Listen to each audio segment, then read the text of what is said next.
Когда я спустился под лестницу, из 5 припаркованных велосипедов остались только 2, в том числе мой. Эллисон из Канады и Экрем из Турции уже уехали. После высадки с парома в Албании мы с ними все время идем ноздря в ноздрю, но я все время в роли догоняющих. Экрем, кажется, едет по равнине немного быстрее меня, а Эллисон передвигается не быстрее, но всегда в седле, делает, по-видимому, минимум нужных остановок и очень стабильно. Перед обоями снимаю шлем. А я продолжаю свой путь к финишу. План на сегодня проехать как можно больше из оставшихся 700 километров. Ничего необычного. Первые 20 еду по небольшой пустынной дороге, но скоро она вливается в шумное шоссе с очень активным трафиком. К счастью, по нему я еду всего пару километров, и то вниз. И сворачиваю направо на дорогу номер 164, ведущую в сторону города Мездра. Быстро лечу вниз с вершины холма по лесистому ущелью. Не жарко, около 12 градусов. Напялил на себя дождевик от ветра и перчатки. В одной из деревень замечаю магазин и припаркованный велосипед Экрема. Тоже останавливаюсь. Отличное время для завтрака. Южанин Экрем отогревается кофе с булочками, закутанный в пуховик. Поболтали и поехали дальше. Он чуть раньше, я минут через 5. Дорога петляла по все той же лесистой долине, очень плавно вдоль реки, спускающейся вниз. Ехать было очень ненапряжно. Шел постоянный сброс с градиентом в 1-2 градуса. К тому же в спину как будто немного поддувало.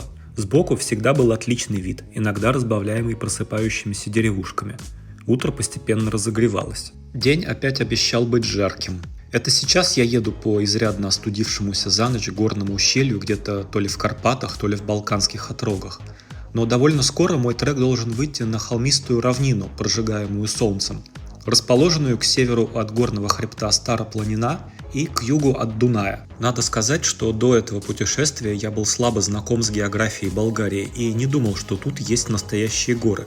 Оказалось, очень даже есть. То и дело, по пути через ущелье появлялись очень причудливые по своим очертаниям скалы, а иногда вырастали довольно впечатляющие гигантские формации с почти вертикальными стенами. Архитектура поселков, через которые я проезжал, с одной стороны ничем примечательным не выделялась. Тут не было старинных замков и особняков, как во Франции и Италии, или больших зажиточных домов с белыми стенами и мореными деревянными оконными рамами, дверями и балконами, как в стране басков. Но с другой стороны, домики местных жителей, построенные скорее всего где-то в послевоенные годы, обладали известной долей шарма, исходящего из раскосых крыш с выцветшей черепицей и пошарпанности фасадов с большим количеством мелких деталей, которые успевал замечать глаз, но не успевал обрабатывать занятый другими более важными делами мозг. Важным дополнением к ландшафту была железная дорога, по которой иногда проезжали до боли знакомые советские электрички. Тем временем, по мере продвижения вниз, горы становились все более похожими на высокие холмы, и в какой-то момент дорога вышла на холмистый простор.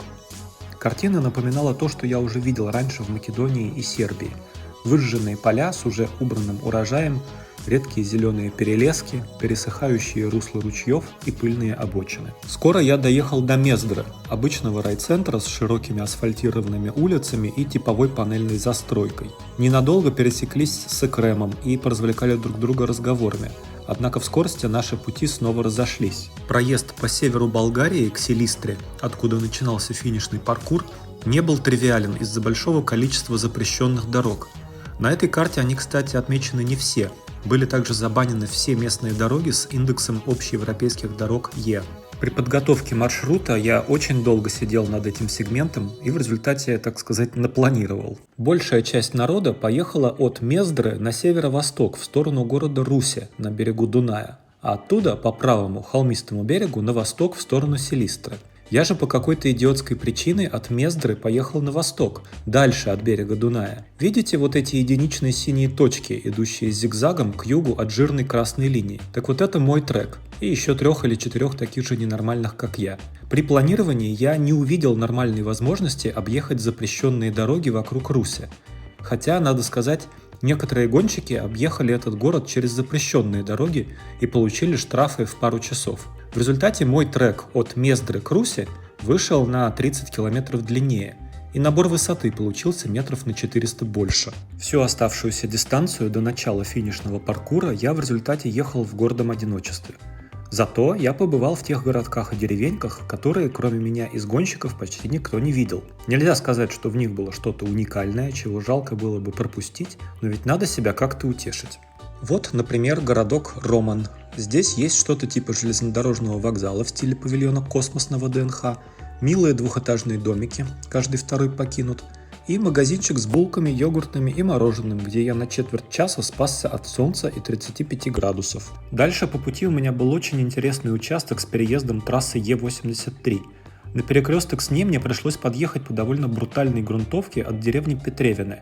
Конечно, никаких Google панорам тут нет, поэтому пришлось ехать на свой страх и риск. Но все обошлось, попалась всего одна куча битого стекла и ни одной бродячей собаки. Километров через 15, перевалив через 59-й по счету за сегодня холм, я въехал в очередной поселок с прекрасным запоминающимся названием Дерманцы. Окружающая температура установилась на отметке плюс 1 градус к температуре тела, и проезжая вдоль раскиданных по улице домов, я молил, чтобы в конце концов она вывела меня на центральную площадь с какой-нибудь работающей торговой точкой, продающей холодные напитки и мороженое. Стенания мои, видимо, дошли куда надо. Приехал в Дерманцы, сходил в магазин, стою, отдыхаю. На улице плюс 37 в тени. Я упекся просто в ноль. И как назло, еще самый холмистый участок вышел у меня вот на эти вот часы с 12 до 5 примерно. В общем, да. Уже завтра это все закончится, я надеюсь. Да-да, свет в конце тоннеля все же видно. И с одной стороны, конечно, после более чем 2 недель в седле, в конце концов, хочется просто приехать на финиш, прислонить велосипед к стенке и больше никуда не ехать. С другой стороны, в голову лезла мысль, что я уже настолько сросся с велосипедом, что пока что не совсем однозначно понятно, а чем я буду наполнять свою жизнь после финиша. Сейчас все так просто. Лишь надо ехать вперед, по лиловой линии на гармине, иногда есть и пить. Вставать утром, умываться, паковать сумку, встегиваться и просто ехать вперед, пока едется. А потом, когда это все закончится, что потом? Страшно, очень страшно. Непонятно, как возвращаться в мир людей без памперсов и шлемов. Непонятно, как ходить на работу. Много чего непонятно. Вечерело, и надо было снова думать о ночлеге. Я присмотрел единственный удобно расположенный санаторий по пути в городке через 80 километров. Проблема была в том, что выяснить наличие свободных мест и забронировать комнату можно было только по телефону. Ненавижу звонить по телефону, особенно руля одной рукой велосипед. На смеси английского, русского и украинского человек на той стороне воображаемого провода дал понять, что мест нет. Но через полчаса он перезвонил и сказал: «Приезжай, договоримся на месте». Люблю юго-восточную Европу. Городок с санаторием назывался Польский Трамбеш, что бы это ни значило. Приехал туда уже около 11 вечера. Поднялся непонятно откуда налетевший сильный ветер, будто меня встречали темные силы. Но я уже был в домике. Завтра поеду на финиш. Хватит с меня.